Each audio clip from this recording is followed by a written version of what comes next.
कर्म क्यों जरूरी है? श्री कृष्ण ने अर्जुन को दिया ज्ञान। भगवान का चिंतन करो, लेकिन अपना कर्म भी करो। कर्म से वो सिद्धि मिल सकती है जो संन्यास से नहीं मिलती। नमस्कार दोस्तों, आप सबका स्वागत है। कर्म ही असली योग है। भगवान श्री कृष्ण कहते हैं, मनुष्य को कभी अपना कर्म नहीं छोड़ना चाहिए और न ही बुरे कर्म करना चाहिए। मनुष्य को क्या करना चाहिए और क्या नहीं करना चाहिए, इस कहानी में आपको कुछ ऐसी बातें मिलेगी जो शायद दूसरे कहानी वीडियो में आपको नहीं मिलेगी। इस कहानी में जीवन का वो अनमोल बातें हैं जो हर किसी को जानना चाहिए। अगर आप इस कहानी को पूरा सुन लेते हैं और अपने जीवन में इस कहानी की बातें उतार लेते हैं तो आपका जीवन सफल हो जाएगा। अगर वीडियो पसंद आए तो हमारे चैनल को सब्सक्राइब और लाइक जरूर करें। क्या संन्यास लेकर जीवन के कर्तव्यों से दूर हो जाना सही है? क्या मात्र ध्यान और भक्ति से मोक्ष प्राप्त हो सकता है?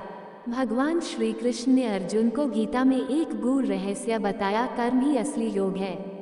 केवल संन्यास से मुक्ति नहीं मिलती, बल्कि अपने कर्तव्यों का पालन करते हुए परमात्मा का स्मरण करना ही सच्चा जीवन है। इसी विचार को दर्शाने के लिए प्रस्तुत है एक अद्भुत कथा जो आपको कर्म की महत्ता समझाएगी और आपके जीवन को एक नई दिशा देगी। कथा कर्मयोगी राजा और सन्यासी का रहस्य। प्राचीन समय की बात है।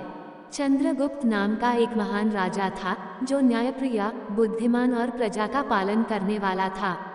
उसके राज्य में कोई भूखा नहीं सोता था, कोई अन्याय का शिकार नहीं होता था। लेकिन एक दिन उसके मन में संशय उठा, क्या ये सब करना ही मेरा धर्म है? क्या मैं राजपाट में लिप्त रहकर मुक्ति प्राप्त कर सकता हूँ या मुझे भी संन्यास लेना चाहिए? इसी दुविधा में वह एक सिद्ध महात्मा के पास पहुंचा जो वर्षों से हिमालय की गुफाओं में तपस्या कर रहे थे। राजा ने उनके चरणों में गिरकर पूछा, हे गुरुदेव, क्या मैं इस राजसी जीवन को त्याग कर संन्यास ले लूं? क्या ये राज्य और इसके कर्म मुझे बंधन में डाल रहे हैं? महात्मा मुस्कुराए और बोले, राजन, इस प्रश्न का उत्तर तुम्हें स्वयं खोजना होगा। जाओ, नगर में एक ऐसे व्यक्ति को खोजो जो वास्तव में सच्चा योगी हो। वही तुम्हें इसका उत्तर देगा। राजा अपने घुड़सवारों के साथ नगर में निकला। पहले वह एक सन्यासी के पास गया जो वर्षों से जंगल में ध्यान कर रहा था। राजा ने उससे पूछा, हे महात्मन, क्या आप सच्चे योगी हैं? सन्यासी ने गर्व से कहा, निश्चित ही। मैंने संसार का त्याग कर दिया है, अपने कर्तव्यों से मुक्त हो गया हूँ। अब मैं केवल ध्यान और समाधि में लीन रहता हूँ। राजा को यह उत्तर ठीक लगा, लेकिन उसे पूर्ण संतोष नहीं हुआ। वह आगे बढ़ा और एक किसान के खेत में पहुंचा। किसान मिट्टी में लथपथ हल जोत रहा था, लेकिन उसके मुख पर अद्भुत तेज था। राजा ने उससे भी वही प्रश्न किया, हे कृषक, क्या तुम सच्चे योगी हो? किसान मुस्कुराया और बोला, महाराज, मैं नहीं जानता कि योगी कौन होता है, लेकिन मैं अपने कर्म को पूजा समझता हूँ। हल जोतते समय मैं भगवान का नाम लेता हूँ, बीज बोते समय उनकी कृपा की प्रार्थना करता हूँ और फसल काटते समय उनके आशीर्वाद के लिए कृतज्ञता व्यक्त करता हूँ। मेरे लिए कर्म ही ध्यान है और यही मेरी पूजा है। राजा के हृदय में बिजली सी कौंध गई। उसे गीता के वे श्लोक स्मरण हो आए जिनमें श्री कृष्ण ने अर्जुन से कहा था, कर्मण्येवाधिकारस्ते मा फलेषु कदाचन। अर्थात कर्म करना तुम्हारा अधिकार है, लेकिन फल की चिंता मत करो। राजा पुनः महात्मा के पास लौटा और बोला, गुरुदेव, मुझे उत्तर मिल गया। केवल संन्यास से नहीं, बल्कि कर्तव्य को पूजा बनाकर करना ही सच्चा योग है। महात्मा प्रसन्न हुए और बोले, राजन, यही गीता का सार है। जब तक शरीर है तब तक कर्म है। कर्म से ही सिद्धि मिलती है, केवल संन्यास से नहीं। सीख, जीवन में कर्म क्यों जरूरी है? कर्तव्य का त्याग नहीं, उसमें ही मुक्ति है। केवल संन्यास लेकर नहीं, बल्कि अपने कर्तव्य को ईश्वर के स्मरण के साथ करने से ही मुक्ति संभव है।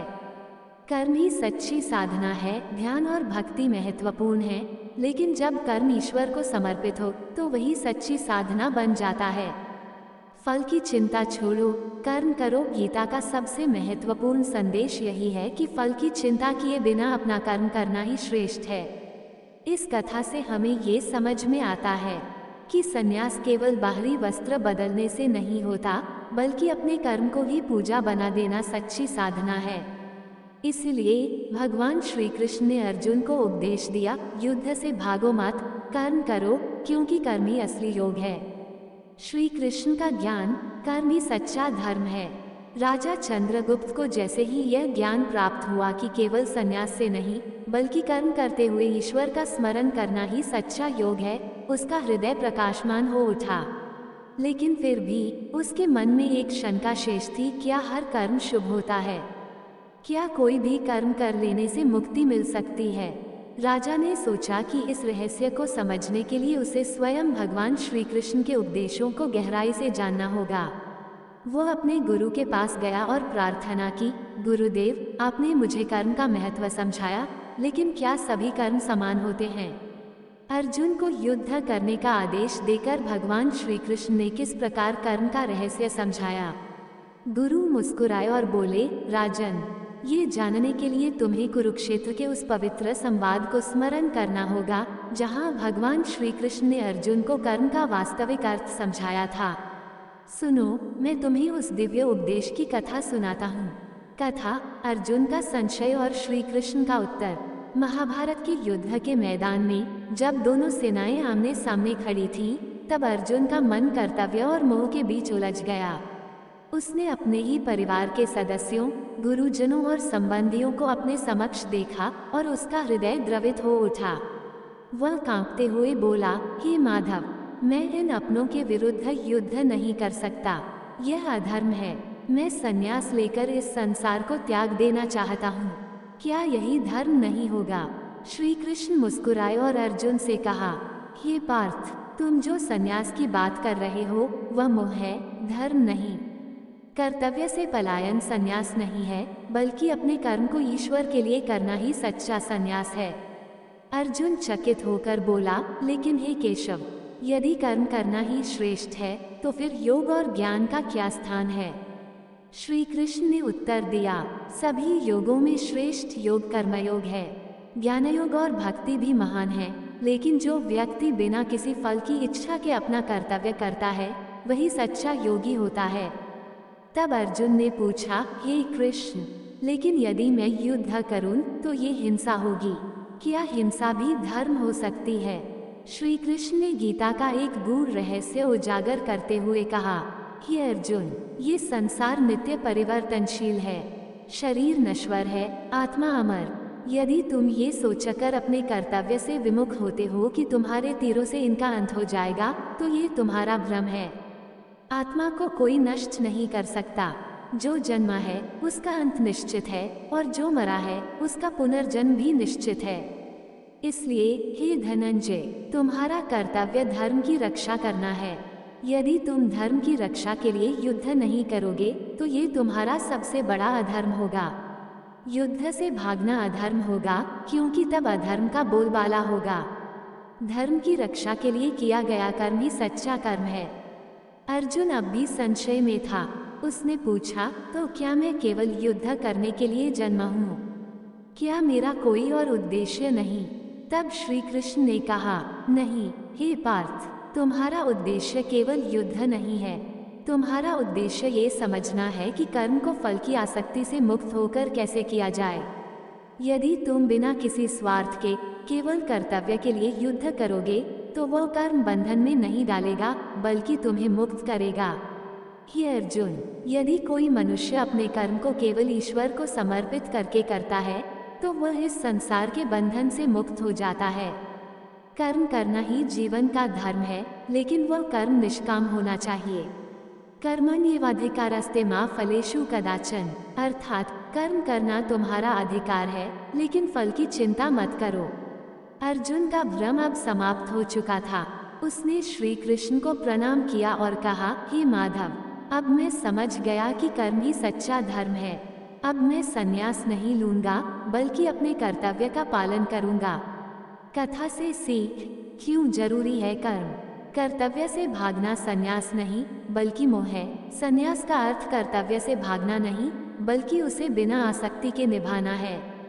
कर्मयोग ही सच्चा योग है, केवल ध्यान, ज्ञान या भक्ति ही नहीं, बल्कि कर्म करते हुए ईश्वर का स्मरण करना ही सच्चा योग है। फल की आसक्ति छोड़ो। यदि हम फल की चिंता किए बिना कर्म करें तो वह हमें बंधन में नहीं डालता, बल्कि मुक्ति की ओर ले जाता है। धर्म की रक्षा के लिए कर्म आवश्यक है। धर्म की रक्षा के लिए यदि कठोर निर्णय भी लेने पड़े तो वे भी धर्म का ही अंग होते हैं। निष्कर्ष, कर्म ही जीवन का सार है। राजा चंद्रगुप्त ने जब ये कथा सुनी तो उसकी आंखें खुल गईं। उसने अपने गुरु के चरणों में सिर झुकाया और कहा, गुरुदेव, अब मैं समझ गया कि केवल संन्यास से कुछ नहीं होगा, मुझे अपने कर्म को ही पूजा बनाना होगा। गुरु ने प्रसन्न होकर कहा, यही गीता का सार है। जब तक जीवन है तब तक कर्म है, और जब तक कर्म ईश्वर को समर्पित है तब तक वह मोक्षदायी है।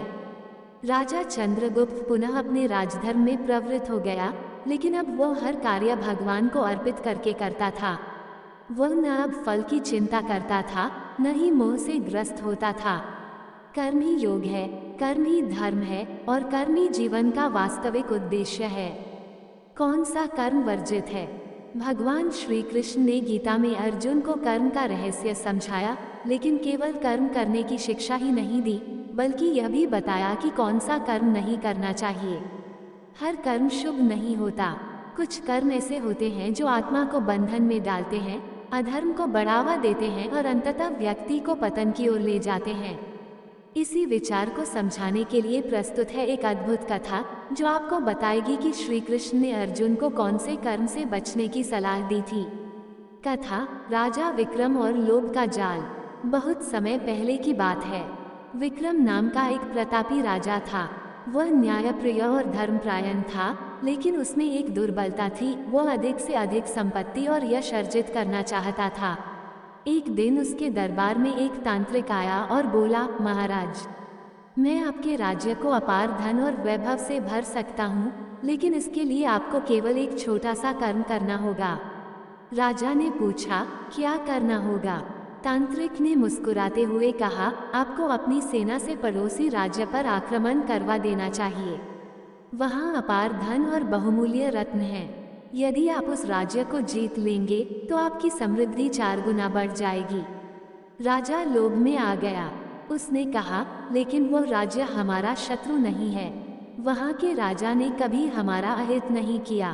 क्या यह उचित होगा? तांत्रिक ने उत्तर दिया, राजा, इस संसार में शक्तिशाली ही टिकता है। यदि आप आज आक्रमण नहीं करेंगे तो कल वह राज्य आप पर आक्रमण कर सकता है। अवसर हाथ से मत जाने दीजिए। राजा विक्रम को ये तर्क सही लगा और उसने युद्ध की घोषणा कर दी।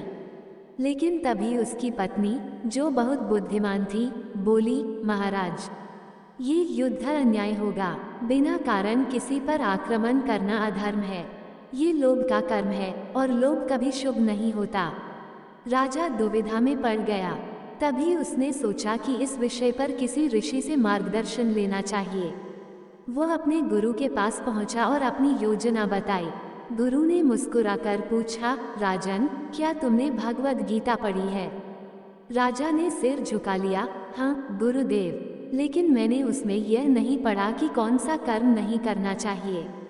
गुरु ने कहा, तो सुनो, मैं तुम्हें वह कथा सुनाता हूँ जहाँ भगवान श्री कृष्ण ने अर्जुन को ये बताया था कि कौन सा कर्म त्याज्य छोड़ने योग्य है। अर्जुन का प्रश्न, कौन सा कर्म नहीं करना चाहिए? कुरुक्षेत्र के युद्ध से पहले जब श्री कृष्ण ने अर्जुन को कर्म का रहस्य समझाया, तब अर्जुन ने एक और महत्वपूर्ण प्रश्न किया, ये केशव, आपने मुझे सिखाया कि कर्म करना आवश्यक है, लेकिन क्या कुछ ऐसे कर्म भी हैं जिन्हें नहीं करना चाहिए? यदि हाँ, तो वे कौन से हैं? भगवान श्री कृष्ण मुस्कुराए और बोले, ये पार्थ, कर्म 3 प्रकार के होते हैं। सात्विक कर्म, जो बिना किसी स्वार्थ के धर्म और सत्य के अनुसार किया जाए। राजसिक कर्म, जो केवल स्वार्थ, लोभ और अहंकार के लिए किया जाए। तामसिक कर्म, जो अज्ञान, क्रूरता और अधर्म से प्रेरित हो। जो कर्म केवल लोभ, स्वार्थ और अहंकार से किया जाए, उसे त्याग देना चाहिए। ऐसे कर्म तुम्हें बंधन में डालेंगे और पतन की ओर ले जाएंगे। अत्याचार, छल, कपट, निर्दोषों पर हिंसा और लोभ से प्रेरित कोई भी कर्म वर्जित है। अर्जुन ने पूछा, तो क्या जो व्यक्ति इन अधर्मपूर्ण कर्मों को करता है वह मुक्त नहीं हो सकता? श्री कृष्ण ने उत्तर दिया, जो व्यक्ति अधर्म का पथ अपनाता है वह अंततः विनाश को प्राप्त होता है। भले ही वह कुछ समय के लिए सफल हो जाए, लेकिन उसका पतन निश्चित है। हे अर्जुन, कभी भी ऐसे कर्म मत करना।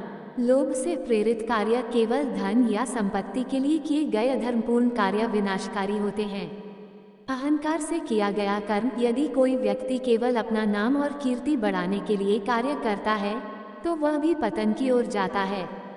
असत्य और अन्याय से जुड़ा कर्म, जो कर्म सत्य और धर्म के विरुद्ध हो, वह सदैव त्याज्य है। हे धनंजय, सच्चा योद्धा वही है जो धर्म की रक्षा के लिए लड़ता है, न कि अपने स्वार्थ के लिए। लोभ और अहंकार से किया गया कर्म कभी भी कल्याणकारी नहीं होता। राजा विक्रम की आंखें खुल गईं। गुरु की यह कथा सुनकर राजा विक्रम की आंखें खुल गईं। वह समझ गया कि वह लोभ और अहंकार के वशीभूत होकर अधर्म का मार्ग अपना रहा था। उसने तुरंत युद्ध की घोषणा को वापस ले लिया और उस तांत्रिक को दंड दिया जिसने उसे गलत मार्ग पर धकेलने का प्रयास किया था। राजा ने प्रण किया कि वह केवल धर्म के अनुसार ही अपने निर्णय लेगा, न कि लोभ और अहंकार के कारण। कथा से सीख, कौन सा कर्म नहीं करना चाहिए? लोभ और स्वार्थ से प्रेरित कर्म त्याज्य है। यदि कोई कार्य केवल धन, यश या शक्ति के लिए किया जा रहा है तो वह शुभ नहीं होता। धर्म और सत्य से हटकर कोई कर्म मत करो। असत्य, छल, कपट और अन्याय से जुड़े कार्य अंततः विनाश का कारण बनते हैं। अहंकार और लालच से बचो। जो व्यक्ति अहंकार और लोभ से प्रेरित होकर कार्य करता है उसका पतन निश्चित होता है। सिर्फ लाभ देखकर निर्णय मत लो। हर कार्य से पहले यह विचार करना चाहिए कि वह नैतिक रूप से सही है या नहीं। निष्कर्ष, सच्चा कर्म वही है जो धर्म के अनुरूप हो। भगवान श्री कृष्ण ने अर्जुन को ये सिखाया कि कर्म करना आवश्यक है, लेकिन हर कर्म धर्म संगत होना चाहिए। अधर्म से किया गया कर्म, चाहे वह कितना भी लाभदायक क्यों न लगे, अंततः बंधन और विनाश का कारण बनता है। राजा विक्रम की तरह हमें भी अपने जीवन में ये ध्यान रखना चाहिए कि हम जो भी कर्म करें वो केवल धर्म, सत्य और न्याय के आधार पर हो। धर्म से हटकर किया गया कोई भी कर्म बंधन में डालता है और धर्म के अनुसार किया गया कोई भी कर्म मुक्ति देता है। कलियुग में कर्म और धर्म की वास्तविकता। महाभारत के युद्ध में अर्जुन जब मोह और संशय में पड़ गए तो भगवान श्री कृष्ण ने उन्हें कर्म का वास्तविक ज्ञान दिया। उन्होंने बताया कि धर्म और अधर्म के बीच संतुलन बनाए रखना ही जीवन का उद्देश्य होना चाहिए। लेकिन समय के साथ युग बदलते गए। सत्ययुग, त्रेतायुग, द्वापर युग के बाद अब हम कलियुग में हैं। ये युग लोभ, स्वार्थ और अधर्म के प्रभाव से भरा हुआ है। आज प्रश्न ये उठता है कि क्या हम कलियुग में श्री कृष्ण के बताए हुए कर्मों का पालन कर रहे हैं? कौन से कर्म बढ़ रहे हैं और कौन से कम हो रहे हैं? धर्म पर चलने वाले कितने लोग बचे हैं? इन्हीं प्रश्नों के उत्तर देने के लिए ये कथा प्रस्तुत है। कथा भविष्य दृष्टा ऋषि और कलियुग की सच्चाई। प्राचीन समय की बात है। हिमालय की एक गुफा में महर्षि कालदर्शी तपस्या कर रहे थे। वे एक सिद्ध योगी थे जिन्हें भूत, भविष्य और वर्तमान का ज्ञान था। एक दिन उनके पास एक जिज्ञासु युवक विवेक आया और बोला, गुरुदेव, आपने कई युग देखे हैं, क्या आप मुझे बता सकते हैं कि कलियुग में कौन से कर्म बढ़ेंगे और कौन से घट जाएंगे? महर्षि ने अपनी आंखें खोली, मुस्कुराए और बोले, वत्स, तुम्हारा प्रश्न बहुत गूढ़ है। इसका उत्तर तुम्हें एक कथा के रूप में दूंगा जिससे तुम स्वयं समझ सकोगे कि कलियुग में धर्म और अधर्म का संतुलन कैसा रहेगा। कथा अर्जुन का प्रश्न और श्री कृष्ण का उत्तर। कुरुक्षेत्र में अर्जुन ने जब श्री कृष्ण से पूछा कि हे माधव, कौन से कर्म करने चाहिए और कौन से नहीं, तब श्री कृष्ण ने उत्तर दिया, हे पार्थ, जीवन में दो प्रकार के कर्म होते हैं। श्रेष्ठ कर्म धर्म के अनुसार जो संसार और आत्मा के कल्याण के लिए किए जाते हैं। अधर्मपूर्ण कर्म जो लोभ, मोह, अहंकार और क्रोध से प्रेरित होते हैं। श्रेष्ठ कर्म जो करने चाहिए। चेक मार्क सत्य बोलना। जो व्यक्ति सत्य बोलता है वह सदा सम्मानित रहता है। चेक मार्क अहिंसा। अनावश्यक हिंसा से बचना चाहिए। Check mark. दूसरों की सहायता करना, परोपकार ही सबसे बड़ा धर्म है। Check mark. ईश्वर की भक्ति और स्मरण, भगवान को स्मरण करना मन को शुद्ध करता है। Check mark. न्याय और कर्तव्य का पालन, अपने धर्म और कर्तव्य के मार्ग पर चलना। Check mark. संयम और धैर्य, क्रोध पर नियंत्रण रखना और धैर्य से काम लेना। अधर्मपूर्ण कर्म जो नहीं करने चाहिए। Cross mark. झूठ बोलना और छल करना, जो व्यक्ति छल कपट से जीता है वह अंत में नष्ट हो जाता है। Cross mark. अत्यधिक लालच और स्वार्थ, धन का लोभ व्यक्ति को अंधा कर देता है। Cross mark. अन्याय करना और सहना, अन्याय को सहना भी उतना ही गलत है जितना उसे करना। Cross mark. क्रोध और अहंकार, ये व्यक्ति को पतन की ओर ले जाते हैं। Cross mark. भ्रष्टाचार और अधर्म, अधर्म के मार्ग पर चलने वाला कभी सुखी नहीं रहता। Cross mark. असत्य, प्रेम और वासनाओं में लिप्त रहना, अनैतिक कार्यों में लिप्त रहना व्यक्ति को पतन की ओर ले जाता है। श्री कृष्ण ने अर्जुन से कहा, जो व्यक्ति इन वर्जित कर्मों को अपनाता है वह संसार में दुख और कष्ट भोगता है। कलयुग में कौन से कर्म बढ़ेंगे और कौन से घटेंगे? महर्षि कालदर्शी ने विवेक से कहा, अब सुनो, कलयुग में कौन से कर्म अधिक होंगे और कौन से कम। कलयुग में कौन से कर्म बढ़ेंगे? झूठ और धोखा, सत्य की जगह असत्य को अधिक महत्व मिलेगा। लोग छल कपट से आगे बढ़ने की कोशिश करेंगे। अत्यधिक लालच, धन और भौतिक सुखों की भूख बढ़ जाएगी। लोग धर्म से दूर होते जाएंगे। अहंकार और क्रोध, लोग अपने अहंकार में दूसरों को छोटा समझेंगे और बिना कारण क्रोधित होंगे। भ्रष्टाचार और अधर्म, न्याय बिकेगा, गलत लोग ऊंचे पदों पर पहुंचेंगे। भक्ति और धर्म में दिखावा, लोग धर्म का उपयोग स्वार्थ के लिए करेंगे लेकिन सच्ची भक्ति कम होगी। पारिवारिक मूल्य घटेंगे, माता पिता का सम्मान कम होगा, रिश्तों में स्वार्थ आ जाएगा। कलयुग में कौन से कर्म कम होंगे? डाउन ट्रायंगल, सत्य और न्याय, लोग झूठ को सच से ज्यादा पसंद करेंगे। डाउन ट्रायंगल, परोपकार और दया, लोग केवल अपने स्वार्थ के बारे में सोचेंगे। डाउन ट्रायंगल, ईश्वर की भक्ति, लोग धर्म को केवल एक औपचारिकता मानेंगे। डाउन ट्रायंगल, संयम और धैर्य, लोग जल्दबाजी में निर्णय लेंगे और अपने भावनाओं पर नियंत्रण नहीं रखेंगे। कलयुग में धर्म और अधर्म का संतुलन। विवेक ने पूछा, गुरुदेव, तो क्या कलयुग में लोग पूरी तरह अधर्म के मार्ग पर चले जाएंगे? महर्षि मुस्कुराए और बोले, नहीं वत्स, भले ही अधर्म बढ़ेगा लेकिन धर्म कभी समाप्त नहीं होगा। कुछ लोग सच्चे धर्म के मार्ग पर चलेंगे और संसार को रोशनी देंगे। कलयुग में धर्म का प्रतिशत कम होगा लेकिन जो लोग धर्म पर रहेंगे वे बहुत शक्तिशाली होंगे। वे संसार को सही दिशा दिखाएंगे। हे वत्स, कलयुग में यदि कोई भी व्यक्ति श्री कृष्ण के बताए हुए मार्ग पर चलेगा तो वह इस अंधकार युग में भी प्रकाश का स्रोत बनेगा। निष्कर्ष, कलयुग में हमें क्या करना चाहिए? सत्य का साथ दें, झूठ से बचें, अपने कर्मों को धर्म और न्याय के अनुसार करें, लालच और अहंकार से दूर रहें, ईश्वर का स्मरण करें लेकिन दिखावे से नहीं, अपने परिवार, माता पिता और गुरु का सम्मान करें, धैर्य और संयम बनाए रखें, क्रोध पर नियंत्रण रखें, दूसरों की सहायता करें, परोपकारी बनें। यदि कोई व्यक्ति कलयुग में भी धर्म के मार्ग पर चलेगा तो वह श्री कृष्ण के प्रिय भक्तों में गिना जाएगा और मोक्ष को प्राप्त करेगा। महर्षि कालदर्शी की यह बातें सुनकर विवेक के मन का अंधकार दूर हो गया। उसने प्रण किया कि वह अपने जीवन को श्री कृष्ण के बताए गए धर्म और कर्म के मार्ग पर चलाएगा। याद रखो वत्स, युग चाहे कोई भी हो, धर्म का दीप जलता ही रहेगा। कलयुग में धर्म कैसे बचा रहेगा? महर्षि कालदर्शी की बातों को सुनकर विवेक के मन में एक और प्रश्न उठने लगा। गुरुदेव, यदि अधर्म बढ़ता जाएगा और धर्म कम होगा तो क्या एक दिन ऐसा भी आएगा जब संसार से धर्म पूरी तरह समाप्त हो जाएगा? महर्षि मुस्कुराए, उनकी आंखों में दिव्य ज्योति थी। वे बोले, वत्स, जब भी संसार में अधर्म अपनी चरम सीमा पर पहुंचता है तब धर्म को बचाने के लिए कोई न कोई अवतार या दिव्य शक्ति प्रकट होती है। विवेक ने पूछा, तो क्या कलयुग में भी श्री कृष्ण जैसे कोई अवतार आएंगे? महर्षि ने अपनी आंखें बंद की, कुछ क्षण ध्यान में रहे और फिर बोले, सुनो, मैं तुम्हें एक भविष्य की कथा सुनाता हूँ जो बताएगी कि कलियुग में धर्म कैसे बचा रहेगा। कथा, कलियुग का नायक। कलियुग के अंतिम चरण में जब अधर्म अपनी चरम सीमा पर पहुंच जाएगा, तब संसार में अराजकता होगी। लोग केवल धन, शक्ति और स्वार्थ के लिए जीवन व्यतीत करेंगे। सत्य का कोई मूल्य नहीं रहेगा, न्याय बिक जाएगा और धर्म का केवल नाम रहेगा। तब एक छोटे से गांव में एक नरेंद्र नामक बालक जन्म लेगा।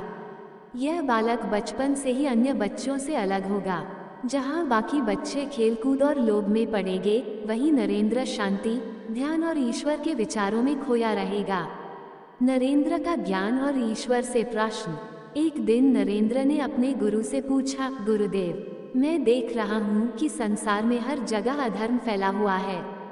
लोग पाप कर रहे हैं, रिश्वत ले रहे हैं, दूसरों को धोखा दे रहे हैं। क्या सच में धर्म की कोई शक्ति बची भी है? गुरु ने उत्तर दिया, वत्स, धर्म कभी समाप्त नहीं होता, वो केवल छिप जाता है। नरेंद्र ने पूछा, लेकिन मैं इसे कहाँ खोजूं? गुरु ने कहा, धर्म वहाँ होता है जहाँ कोई न कोई सत्य, न्याय और करुणा को बचाने के लिए खड़ा होता है। नरेंद्र का संघर्ष और सत्य की खोज। जब नरेंद्र बड़ा हुआ तो उसने देखा कि लोग केवल लोभ और मोह में फंसे हुए हैं। अमीर लोग गरीबों को सताते हैं, नेता अपने ही लोगों को धोखा देते हैं और परिवारों में भी विश्वास की जगह स्वार्थ ने ले ली है। नरेंद्र ने संकल्प लिया, मैं श्री कृष्ण की गीता के अनुसार धर्म के मार्ग पर चलूंगा और इस संसार में सत्य की लौ जलाए रखूंगा। लेकिन यह इतना आसान नहीं था। जैसे ही उसने सत्य की बात करनी शुरू की, उसे समाज ने अस्वीकार कर दिया। लोगों ने कहा, आज के युग में सत्य और धर्म की कोई जगह नहीं है। यदि सफल होना है तो तुम्हें भी झूठ और चालाकी अपनानी होगी। लेकिन नरेंद्र ने कहा, नहीं, श्री कृष्ण ने कहा था कि सच्चा धर्म कभी पराजित नहीं होता। मैं अकेला भी रहूं तो भी सत्य के मार्ग पर चलूंगा। धर्म के अंतिम रक्षक। समय बीतता गया। धीरे धीरे नरेंद्र के विचारों से लोग प्रभावित होने लगे। कुछ लोग उसकी संगति में आए और उन्होंने भी धर्म के मार्ग को अपनाया। यह एक छोटी सी मशाल थी जो अंधकार में जल रही थी। फिर एक दिन नरेंद्र को एक वृद्ध ऋषि मिले। वे बोले, वत्स, तुम वही कार्य कर रहे हो जो कलियुग के अंत में भगवान कल्कि करेंगे। जब अधर्म अपनी चरम सीमा पर पहुंचेगा, तब भगवान विष्णु अपने अंतिम अवतार में आएंगे और धर्म की पुनर्स्थापना करेंगे। नरेंद्र ने पूछा, लेकिन तब तक क्या होगा? ऋषि ने उत्तर दिया, तब तक हर युग में कुछ आत्माएं होंगी जो धर्म को बचाने के लिए खड़ी रहेंगी। श्री कृष्ण के समय अर्जुन थे, त्रेता में हनुमान थे और अब तुम्हें यह उत्तरदायित्व निभाना होगा। कलियुग में धर्म का भविष्य। विवेक ने ये कथा सुनी और पूछा, तो क्या कलियुग में भी धर्म पूरी तरह नष्ट नहीं होगा? महर्षि कालदर्शी ने उत्तर दिया, नहीं वत्स, जब तक एक भी व्यक्ति सत्य, न्याय और धर्म के लिए खड़ा रहेगा, तब तक धर्म जीवित रहेगा। श्री कृष्ण ने गीता में कहा था, यदा यदा हि धर्मस्य ग्लानिर्भवति भारत अभ्युत्थानम् अधर्मस्य तदात्मान सृजाम्यहम्। अर्थात जब जब अधर्म बढ़ेगा और धर्म का पतन होगा, तब तब मैं अवतार लेकर धर्म की पुनर्स्थापना करूंगा। कलियुग में भी धर्म कभी पूरी तरह समाप्त नहीं होगा। कुछ आत्माएं होंगी जो श्री कृष्ण के संदेश को आगे बढ़ाएंगी। कथा से सीख, हमें क्या करना चाहिए? अकेले ही क्यों न हो, सत्य का मार्ग मत छोड़ो। अधर्म से समझौता मत करो, भले ही यह आसान लगे। धर्म केवल पूजा पाठ नहीं, बल्कि न्याय और सत्य के लिए खड़ा होना भी है। जो संसार को बदलना चाहते हैं, उन्हें पहले स्वयं को बदलना होगा। विवेक ने महर्षि के चरणों में सिर झुका दिया। उसने समझ लिया कि हर युग में धर्म और अधर्म की लड़ाई चलती रहेगी, लेकिन जब तक कोई सत्य के मार्ग पर अड़िग रहेगा, तब तक धर्म कभी समाप्त नहीं होगा। निष्कर्ष, कलियुग में धर्म की रक्षा कैसे होगी? श्री कृष्ण ने अर्जुन को कर्म और धर्म का ज्ञान दिया था। उन्होंने बताया था कि सत्य, न्याय और करुणा को अपनाना ही धर्म है। अधर्म को देखकर चुप रहना भी अधर्म है। जो धर्म के मार्ग पर चलता है, वह अकेला भी जीतेगा। कलियुग में भी धर्म के रक्षक होंगे जो सत्य को बनाए रखेंगे। आज हम सभी के सामने वही प्रश्न है, क्या हम धर्म के मार्ग पर चलेंगे या अधर्म को अपनाएंगे। श्री कृष्ण की गीता का सार यही है कि जो धर्म के मार्ग पर चलता है वह संसार में चाहे हारे या जीते, लेकिन अंत में मोक्ष और सच्ची शांति उसे ही प्राप्त होती है। कलियुग में परिवार, प्रेम और आत्मा समर्पण की सच्चाई। जब अर्जुन ने महाभारत के युद्ध के दौरान मोहवश अपने स्वजनों को देखकर हथियार डाल दिए थे, तब श्री कृष्ण ने उन्हें गीता का ज्ञान दिया था। उन्होंने कहा था, हे अर्जुन, ये संसार नश्वर है, यहाँ न कोई सदा के लिए आता है, न कोई सदा के लिए रहता है। लेकिन जो प्रेम और कर्तव्य को संतुलित करके जीता है, वही सच्चे अर्थों में जीवन का सार समझता है। किंतु कलियुग में क्या होगा? क्या परिवार में प्रेम पहले जैसा रहेगा? क्या लोग एक दूसरे के लिए आत्मसमर्पण करेंगे या फिर रिश्ते स्वार्थ और मोह में बदल जाएंगे? इन्हीं प्रश्नों का उत्तर देने के लिए ये कथा प्रस्तुत है। कथा कलियुग में प्रेम और परिवार की वास्तविकता। दूर भविष्य की बात है। एक छोटे से नगर में माधव नाम का एक वृद्ध व्यक्ति अपने परिवार के साथ रहता था। उसके 2 बेटे थे, विजय और नीरज। जब तक माधव युवा था, उसने अपने बच्चों के लिए दिन रात मेहनत की, उन्हें अच्छी शिक्षा दी, उनके सुख के लिए अपनी इच्छाएं त्याग दी। समय बीता, बच्चे बड़े हुए, नौकरी लग गई और वे अपने अपने जीवन में व्यस्त हो गए। धीरे धीरे माधव और उसकी पत्नी गौरी को महसूस हुआ कि उनके बेटे अब पहले जैसे नहीं रहे। अब वे अपने माता पिता से कम बात करते, उनके पास बैठने का समय नहीं निकालते। पिता का प्रश्न और बेटों का उत्तर। एक दिन माधव ने दोनों बेटों को बुलाया और पूछा, वत्स, जब तुम छोटे थे तब मैं और तुम्हारी माँ दिन रात मेहनत करते थे। हम अपने सुखों का त्याग कर तुम्हारे लिए जीते थे, लेकिन अब जब हम वृद्ध हो गए हैं तो क्या तुम्हें हमारी कोई चिंता नहीं? विजय ने कहा, पिताजी, हम आपको बहुत प्यार करते हैं, लेकिन हमारे पास समय नहीं है। हमें अपने करियर और परिवार का भी ध्यान रखना होता है। नीरज ने भी सहमति में सिर हिलाया। आज की दुनिया बहुत तेज हो गई है, हमें आगे बढ़ना है, नहीं तो हम पीछे रह जाएंगे। माधव और गौरी ने एक दूसरे की ओर देखा। वे समझ गए कि कलियुग में प्रेम और परिवार की परिभाषा बदल चुकी है। माधव का सफर और श्री कृष्ण का उत्तर। माधव दुखी मन से भगवान श्री कृष्ण के एक मंदिर में गया और प्रार्थना की, हे कृष्ण, क्या यही प्रेम है? क्या कलियुग में माता पिता केवल एक दायित्व बनकर रह जाएंगे? तभी मंदिर के भीतर से एक दिव्य प्रकाश प्रकट हुआ और श्री कृष्ण का स्वर गूंजा, हे माधव, कलियुग में प्रेम अपनी शुद्धता नहीं खोएगा, लेकिन लोग इसे सही प्रकार से व्यक्त करना भूल जाएंगे।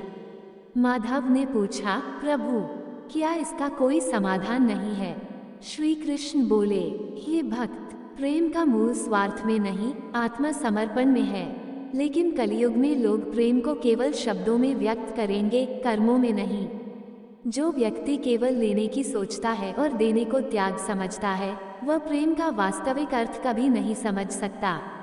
माधव ने रोते हुए कहा, तो फिर कलियुग में परिवार कैसे बचेगा? श्री कृष्ण बोले, परिवार तभी बचेंगे जब लोग प्रेम को त्याग नहीं बल्कि सुख समझेंगे। जब वे समझेंगे कि सच्चा सुख देने में है, लेने में नहीं। कलियुग में प्रेम और आत्मसमर्पण। श्री कृष्ण ने माधव को कुछ महत्वपूर्ण बातें बताईं। कलियुग में प्रेम कैसा होगा? बातों में प्रेम अधिक होगा, लेकिन कर्मों में कम। लोग एक दूसरे को पसंद करेंगे, लेकिन त्याग करने को तैयार नहीं होंगे। स्वार्थ बढ़ेगा, जिससे रिश्ते अधिक नाजुक हो जाएंगे। माता पिता का सम्मान कम होगा और परिवारों में दूरियां बढ़ेंगी। कलियुग में आत्मा समर्पण कैसा होगा? डाउन ट्रायंगल, लोग अपने लिए प्रेम मांगेंगे, लेकिन देने में संकोच करेंगे। डाउन ट्रायंगल, पति पत्नी एक दूसरे को प्रेम करेंगे, लेकिन अहंकार रिश्तों को तोड़ देगा। डाउन ट्रायंगल, सच्चे मित्र मिलना दुर्लभ होगा, क्योंकि हर रिश्ता स्वार्थ से जुड़ा होगा। डाउन ट्रायंगल, त्याग को मूर्खता समझा जाएगा और लोग अपने सुख को प्राथमिकता देंगे। माधव की परीक्षा और परिवार का जागरण। श्री कृष्ण के दर्शन के बाद माधव को एक विचार आया। उसने अपने बेटों को पत्र लिखा और उसमें लिखा, वत्स, मैंने अपने जीवन की सारी संपत्ति तुम्हारे नाम कर दी है। अब मैं एक यात्रा पर जा रहा हूँ। ये पत्र पढ़कर विजय और नीरज ने राहत की सांस ली। वे सोचने लगे कि अब उन्हें अपने वृद्ध माता पिता का ख्याल नहीं रखना पड़ेगा। लेकिन कुछ महीनों बाद एक दिन अचानक उन्हें एहसास हुआ कि उनके जीवन में कुछ कमी हो गई है। घर में धन था, आराम था, लेकिन जो स्नेह, अपनापन और शांति उनके माता पिता के साथ थी, वह अब नहीं थी। एक दिन दोनों भाइयों ने अपने घर के पुराने अलमारी में एक पुराना गीता का ग्रंथ देखा, जिसे माधव रोज पढ़ा करता था। उसमें श्री कृष्ण का एक उपदेश लिखा था, संसार में सबसे बड़ा धन प्रेम है और सबसे बड़ा कर्तव्य उसका सम्मान करना। ये पढ़कर विजय और नीरज की आंखों में आंसू आ गए। वे दौड़ते हुए मंदिर पहुंचे, जहां माधव और गौरी ईश्वर की शरण में थे। उन्होंने उनके चरण पकड़ लिए और बोले, पिताजी, हमें क्षमा कर दीजिए, हमने प्रेम का सही अर्थ नहीं समझा। माधव मुस्कुराए और बोले, वत्स, प्रेम केवल शब्दों में नहीं, कर्मों में दिखाया जाता है। जब तक व्यक्ति त्याग और सेवा को प्रेम नहीं समझेगा, तब तक वह सच्चा प्रेम नहीं कर सकता। निष्कर्ष, कलयुग में प्रेम और परिवार को कैसे बचाएं? रिश्तों में त्याग और सेवा का भाव रखें, न कि स्वार्थ का। माता पिता और बड़ों का सम्मान करें, क्योंकि उनके आशीर्वाद से ही परिवार टिकेगा। सच्चे प्रेम में अहंकार और स्वार्थ की जगह नहीं होती। प्रेम केवल बोलने की चीज नहीं, निभाने की चीज है। त्याग को कमजोरी न समझें, बल्कि सबसे बड़ा बल माने। श्री कृष्ण ने अर्जुन को यही सिखाया था, जो व्यक्ति प्रेम, कर्तव्य और त्याग के मार्ग पर चलता है, वह सदा सुखी रहता है। आज ये प्रश्न हम सभी के सामने है, क्या हम भी कलयुग के प्रभाव में आकर प्रेम को स्वार्थ में बदल देंगे, या श्री कृष्ण के मार्गदर्शन में प्रेम का वास्तविक अर्थ समझकर उसे निभाएंगे? निर्णय हमारा है। श्री कृष्ण की भविष्यवाणी और कलयुग की सच्चाई। कुरुक्षेत्र के युद्ध में जब अर्जुन ने अपने स्वजनों के सामने हथियार डाल दिए, तब श्री कृष्ण ने उन्हें गीता का दिव्य ज्ञान दिया। गीता केवल उस समय के लिए नहीं थी, बल्कि युगों युगों तक मानवता का मार्गदर्शन करने वाली शिक्षाओं का भंडार थी। अर्जुन ने एक महत्वपूर्ण प्रश्न पूछा था, हे माधव, यदि धर्म सत्य है तो कलयुग में क्या होगा? क्या लोग सत्य, धर्म और न्याय के मार्ग पर चलेंगे, या अधर्म अपना प्रभाव बढ़ा लेगा? श्री कृष्ण मुस्कुराए और बोले, हे पार्थ, कलयुग में सत्य और धर्म की परीक्षा होगी। लोग मोह, लोभ और स्वार्थ में पड़कर अपने ही परिवार, अपने ही समाज और अपने ही धर्म को भूल जाएंगे। लेकिन जो मेरे दिए हुए ज्ञान को समझेगा, वही इस अंधकार में प्रकाश की तरह खड़ा रहेगा। अर्जुन ने उत्सुकता से पूछा, प्रभु, कलयुग में ऐसा क्या होगा जो आपने पहले से ही देख लिया है? श्री कृष्ण ने कहा, हे अर्जुन, मैं तुम्हें कलयुग की एक झलक दिखाता हूँ। सुनो और इसे समझने का प्रयास करो। कथा, अर्जुन की भविष्य यात्रा। श्री कृष्ण ने अपनी दिव्य शक्ति से अर्जुन को एक रहस्यमय द्वार के सामने पहुंचा दिया। पार्थ, ये द्वार तुम्हें कलयुग के भविष्य में ले जाएगा। वहां जाकर देखो कि मनुष्य किस प्रकार से अपने ही कर्मों से अपना विनाश कर रहा है। अर्जुन ने जैसे ही द्वार पार किया, वह एक आधुनिक नगर में पहुंच गया। उसने चारों ओर देखा, वहां ऊंची ऊंची इमारतें थीं, तेज गति से दौड़ती गाड़ियां थीं, लेकिन एक अजीब सी बेचैनी और अशांति भी थी। कलयुग के दृश्य और श्री कृष्ण की भविष्यवाणी। अर्जुन ने जो कुछ देखा, वह उसके लिए अचंभित करने वाला था। धन और लालच का प्रकोप। अर्जुन ने देखा कि लोग धन के पीछे पागल हो रहे हैं। हर कोई अधिक से अधिक कमाने की दौड़ में लगा है, लेकिन उनके चेहरों पर संतोष और शांति नहीं थी। तभी उसे श्री कृष्ण के शब्द याद आए, हे पार्थ, कलयुग में मनुष्य धन के लिए अपने ही परिवार को धोखा देगा। वह अपने माता पिता, अपने भाई बहनों और मित्रों तक को छोड़ देगा, केवल अधिक धन अर्जित करने के लिए। लेकिन फिर भी वह संतुष्ट नहीं होगा। रिश्तों की विडंबना। अर्जुन ने देखा कि परिवार एक छत के नीचे रहते हुए भी दूर दूर थे। माता पिता वृद्धाश्रम में थे, बच्चे मोबाइल और सोशल मीडिया में व्यस्त थे, और पति पत्नी के बीच प्रेम कम, स्वार्थ अधिक था। श्री कृष्ण के शब्द फिर याद आए, हे अर्जुन, कलयुग में लोग अपनों से अधिक अजनबियों पर विश्वास करेंगे। परिवार में प्रेम कम होगा और स्वार्थ अधिक होगा। लोग एक दूसरे के साथ रहेंगे, लेकिन मन से नहीं, केवल दिखावे के लिए। अधर्म और पाखंड की वृद्धि। अर्जुन ने देखा कि कुछ लोग पूजा पाठ कर रहे थे, लेकिन उनका मन कपट और छल से भरा था। धर्म केवल एक दिखावा बन चुका था। श्री कृष्ण ने गीता में कहा था, कलयुग में लोग धर्म का केवल प्रदर्शन करेंगे, लेकिन उनके कर्म अधर्म से भरे होंगे। वे सत्य का साथ छोड़ देंगे और झूठ को ही सत्य मान लेंगे। प्रकृति का विनाश और भौतिकता की अंधी दौड़। अर्जुन ने देखा कि लोग वृक्ष काट रहे थे, नदियां दूषित हो रही थीं और मनुष्य प्रकृति को नष्ट करने में लगा हुआ था। श्री कृष्ण ने कहा था, हे पार्थ, जब मनुष्य अपने स्वार्थ में इतना डूब जाएगा कि वो पृथ्वी को ही विनाश की ओर धकेल देगा, तब उसे अपने ही कर्मों का फल भोगना पड़ेगा। अर्जुन की वापसी और श्री कृष्ण का अंतिम उपदेश। अर्जुन ये सब देखकर व्याकुल हो गया। उसने द्वार पार किया और वापस कुरुक्षेत्र लौट आया। वह श्री कृष्ण के चरणों में गिर पड़ा और बोला, हे केशव, ये सब देखकर मेरा हृदय विचलित हो गया। क्या कलयुग में कोई भी सत्य और धर्म के मार्ग पर नहीं चलेगा? श्री कृष्ण ने मुस्कुराकर उत्तर दिया, हे पार्थ, यद्यपि कलयुग में अधर्म और मोह का प्रभाव अधिक होगा, लेकिन सत्य और धर्म कभी पूरी तरह नष्ट नहीं होंगे। कुछ आत्माएं हमेशा रहेंगी जो मेरे मार्ग पर चलेंगी। वे वही होंगे जो मोह, लोभ और स्वार्थ से बचकर कर्मयोग के पथ पर आगे बढ़ेंगे। अर्जुन ने पूछा, तो मनुष्य को कलयुग में क्या करना चाहिए? श्री कृष्ण ने कहा, धन को जीवन का एक साधन मानो, लेकिन इसे अपने जीवन का लक्ष्य मत बनाओ। रिश्तों में प्रेम और सम्मान बनाए रखो, क्योंकि यही असली धन है। सच्चे धर्म का पालन करो, न कि केवल दिखावा करो। प्रकृति का सम्मान करो, क्योंकि यदि पृथ्वी नहीं रहेगी तो मानव भी नहीं रहेगा।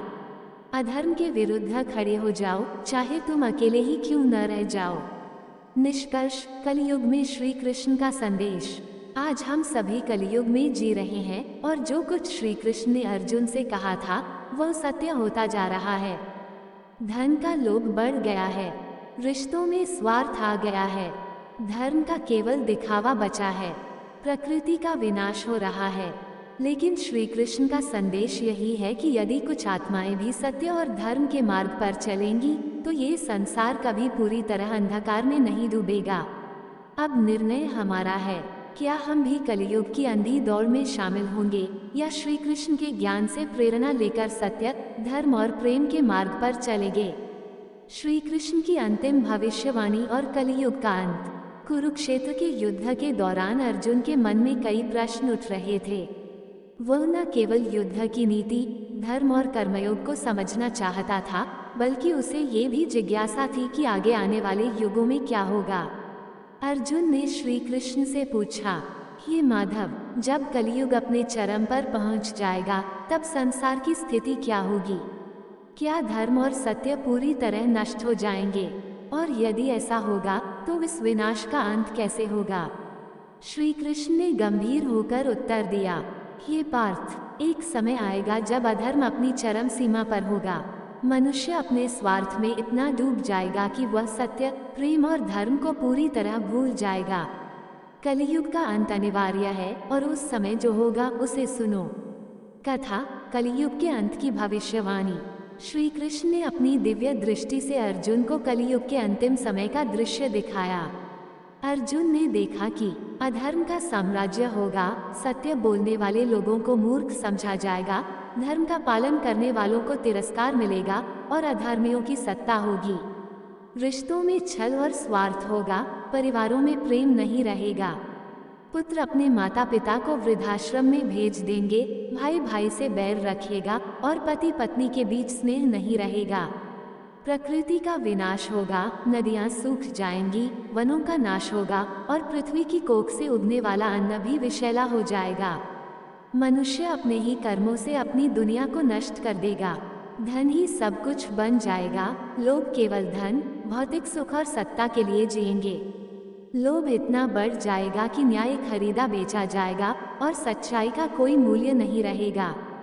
धर्म का पतन होगा, मंदिर और पूजा केवल दिखावे के लिए होंगे।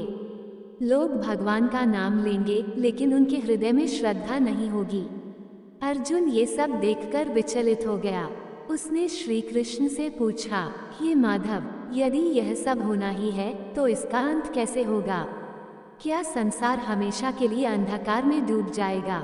श्री कृष्ण ने मुस्कुराकर उत्तर दिया, हे पार्थ, जब अधर्म और अनीति अपने चरम पर पहुंचेंगे, जब पृथ्वी अन्याय से भर जाएगी और जब मनुष्य सत्य को पूरी तरह भूल जाएगा, तब मैं एक बार फिर अवतरित होऊंगा। अर्जुन चौंका, प्रभु, क्या आप पुनः इस पृथ्वी पर आएंगे? श्री कृष्ण बोले, हे अर्जुन, जब जब धर्म की हानि और अधर्म की वृद्धि होगी, तब तब मैं स्वयं प्रकट होकर धर्म की स्थापना करूंगा। कल की अवतार, सत्य की पुनः स्थापना। श्री कृष्ण ने अर्जुन को बताया कि कलयुग के अंत में भगवान विष्णु का अंतिम अवतार कल की प्रकट होगा। वह अधर्मियों का संहार करेगा और सत्य व न्याय की पुनः स्थापना करेगा। पुरानी दुनिया का अंत होगा और एक नए युग, सत्य युग की शुरुआत होगी। श्री कृष्ण बोले, हे पार्थ, कलयुग की विनाशकारी लहर को कोई नहीं रोक सकता, लेकिन जो मेरे मार्ग पर चलेगा वह सदा सुरक्षित रहेगा। सत्य कभी मरता नहीं, वह केवल कुछ समय के लिए छिप जाता है। जब समय आएगा तब सत्य पुनः प्रकट होगा और अधर्म का अंत कर देगा। अर्जुन की जिज्ञासा और श्री कृष्ण का अंतिम संदेश। अर्जुन ने सिर झुका लिया और कहा, हे माधव, ये सब सुनकर मेरा हृदय भारी हो गया। यदि यह सत्य है तो मनुष्य को क्या करना चाहिए? क्या कोई इस विनाश से बच सकता है? श्री कृष्ण ने अर्जुन के कंधे पर हाथ रखते हुए कहा, हे पार्थ, मनुष्य को सदैव धर्म, सत्य और प्रेम के मार्ग पर चलना चाहिए। जो सच्चाई के साथ रहेगा, जो निस्वार्थ प्रेम करेगा और जो अधर्म के सामने झुकेगा नहीं, वह कलयुग के प्रभाव से मुक्त रहेगा। अर्जुन ने श्री कृष्ण की बातों को गहराई से समझा और प्रण किया कि वह जीवन भर धर्म और सत्य के मार्ग पर चलेगा। श्री कृष्ण ने अंत में अर्जुन से कहा, हे पार्थ, ये संसार नश्वर है लेकिन कर्म अमर हैं। जो व्यक्ति अपने कर्मों को शुद्ध रखता है वह हर युग में विजयी होता है। कलियुग कठिन होगा, लेकिन सत्य, प्रेम और धर्म की ज्योत कभी पूरी तरह नहीं बुझ सकती। जो इसे अपने हृदय में जलाए रखेगा वही इस युग में भी शांति पाएगा। निष्कर्ष, श्री कृष्ण की सीख और हमारा कर्तव्य। आज हम सभी कलियुग में जी रहे हैं। जो कुछ श्री कृष्ण ने अर्जुन से कहा था वह सब धीरे धीरे सत्य हो रहा है। धर्म और सत्य की परीक्षा हो रही है। स्वार्थ और अधर्म बढ़ रहा है। प्रकृति का विनाश हो रहा है। रिश्तों में प्रेम कम और स्वार्थ अधिक हो रहा है। लेकिन श्री कृष्ण का संदेश यही है कि यदि कुछ आत्माएं भी सत्य और धर्म के मार्ग पर चलेंगी तो ये संसार कभी पूरी तरह नष्ट नहीं होगा। अब निर्णय हमारा है, क्या हम भी कलियुग की अंधी दौड़ में शामिल होंगे या श्री कृष्ण के मार्गदर्शन में सत्य, धर्म और प्रेम के मार्ग पर चलेंगे? निर्णय हमारा है। वीडियो पसंद आए तो लाइक, शेयर और सब्सक्राइब जरूर करें। आपसे निवेदन है कि हमारे चैनल को सपोर्ट करें। धन्यवाद।